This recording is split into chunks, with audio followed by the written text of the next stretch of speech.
Maintenant, vous allez faire un bon dodo. Mais si jamais j'avais un mauvais rêve? Je suis sûre qu'on peut surmonter n'importe quel rêve. Et si jamais je faisais un rêve où tu nous envoies dans un endroit tout noir? Un endroit horrible? Salut spoilers, c'est Mehdi au maïs avec une voix un petit peu cassée, c'est ça de parler trop de films. Et mon coup de cœur, cette fois je suis content de parler de séries, en plus de séries horrifiques, SF, c'est un petit peu ce pourquoi j'ai aimé le cinéma, c'est le genre. Et mon coup de cœur, c'est The Haunting of Hill House de Mike Flanagan, une série qu'on peut trouver sur la plateforme Netflix que j'ai découverte il y a plusieurs années.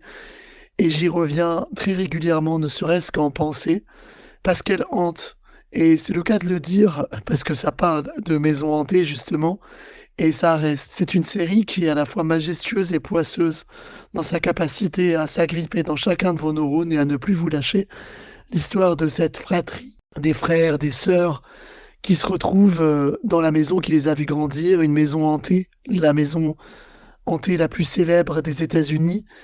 Et là, elle va devenir le territoire à la fois de l'horreur, mais aussi des histoires intimes, des histoires familiales, des histoires intestines.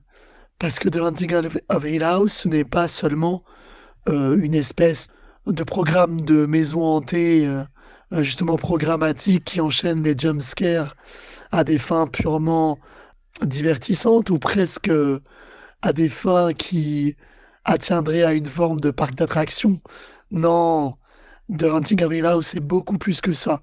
C'est vraiment utiliser les codes du genre pour raconter autre chose, pour raconter les déchirements familiaux, pour raconter les traumatismes intérieurs. Et en ça, Mike Flanagan fait de cette série quelque chose d'assez hybride et d'assez intéressant sur le point de vue émotionnel, parce qu'à mon sens, et en tout cas, encore une fois, très personnellement, je n'avais jamais eu peur et eu envie de pleurer en même temps aussi fort en regardant quelque chose.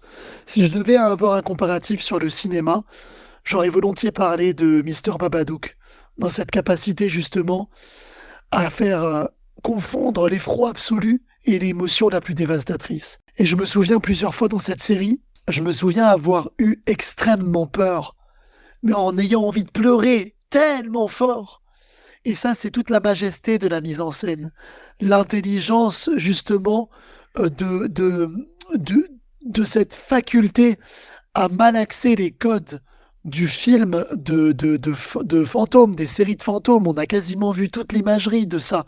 Mais à la remettre au goût du jour, parce que on y raconte enfin quelque chose.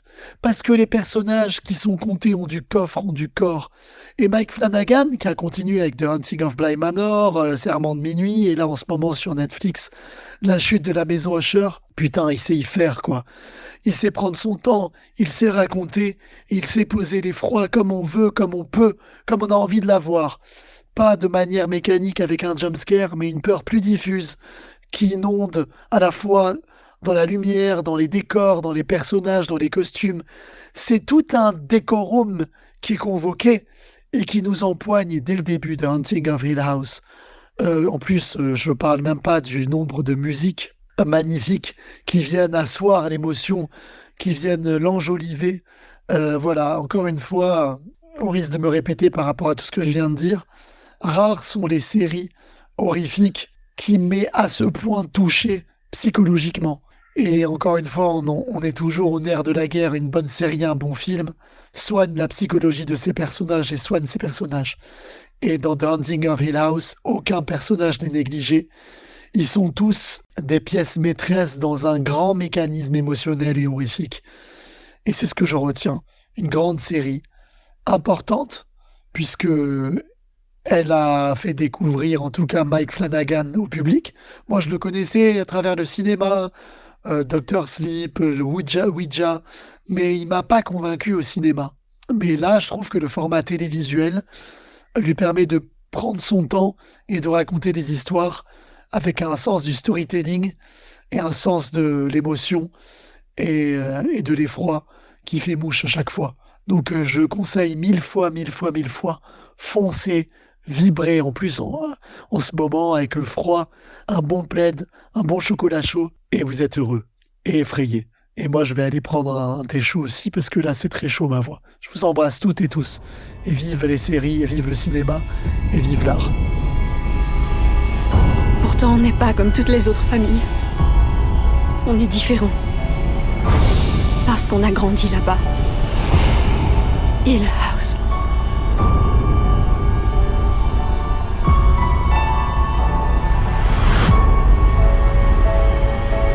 Ta mère n'était pas folle. Pas plus que ta sœur, ton frère ou toi ne l'êtes. C'est cette maison.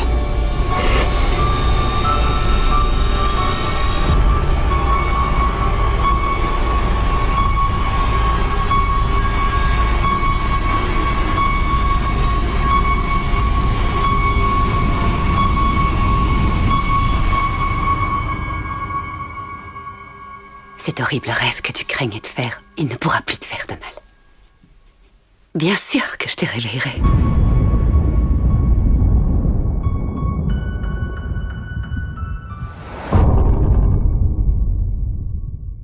Mehdi Omaïs est écrivain et journaliste passionné de cinéma. Il a notamment prêté sa voix et son amour du 7e art à Combini ou encore We Love Cinéma. Il officie également sur TikTok où il présente ses coups de cœur séries et films bien sûr. Retrouvez les réseaux sociaux de Mehdi Omaïs en description de ce podcast. La série The Haunting of Hill House est disponible sur Netflix.